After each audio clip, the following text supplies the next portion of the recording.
ভাইয়েরা আমার,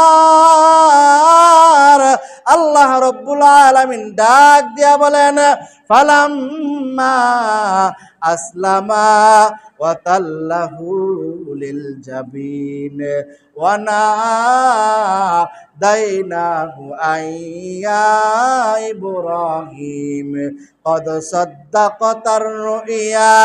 হে ইব্রাহিম পয়গম্বর, সারা দুনিয়াবাসীকে আপনি আবেগে আপ্লুপ্ত করে দিয়েছেন। আমার সন্তুষ্টির জন্য আপনার কলিজার টুকরা সন্তানকে জবাই করার জন্য প্রস্তুতি নিয়েছেন। ও পয়গম্বর, আপনি আপনার স্বপ্নকে বাস্তবে পরিণত করেছেন। আমি তো সত্যিকার অর্থে আমি আপনার সন্তানকে চাই নাই। অবশ্যই অবশ্যই আমি আল্লাহ আপনার অন্তরের পরীক্ষা চেয়েছি। জোরে বলেন সুবহানাল্লাহ। এই জন্যই তো আল্লাহ রাব্বুল আলামিন পবিত্র কোরআনে কারীমের মধ্যে ঘোষণা দেয়, লা ইয়ানালাল্লাহা লুহুমুহা ওয়ালা দিমাউহা ওয়ালাকিন ইয়ানালুত তাকুল্লাহা মিনকুম। আমি আল্লাহ তোমাদের কুরবানির গোশত চাই না। আমি আল্লাহ রব্বুল আলামিন তোমাদের কুরবানির রক্ত চাই না।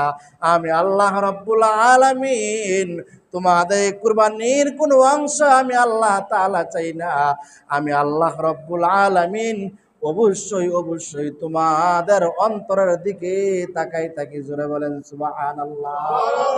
এই জন্য মুহতারাম হাজিরিন, আল্লাহ আমাদের পশুর দিকে তাকান না, আমাদের গোশতের দিকে তাকান না, আমাদের পশুর রক্তের দিকে তাকান না। আল্লাহ রাব্বুল আলামিন একমাত্র শুধুমাত্র কেবলমাত্র আমাদের অন্তরের দিকে তাকান।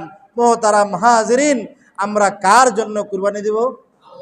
জোরে বলেন, কুল ইন্না সালাতি ওয়া নুসুকি ওয়া মাহইয়ায়া ওয়া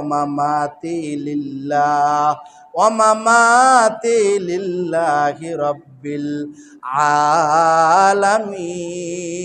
আলামিন। ইব্রাহিম পয়গম্বর ডাক দিয়া বলে, ইন্না সালাতি, নিশ্চয় আমার নামাজ, আমার কুরবানি, আমার রোজা, আমার হজ, আমার যাকাত, আমার উঠা, আমার বসা, সব কিছু কার জন্য? জোরে বলেন, জোরে বলেন না। আমার নামাজ কার জন্য? আমার রোজা কার জন্য? আমার কুরবানি কার জন্য? আমার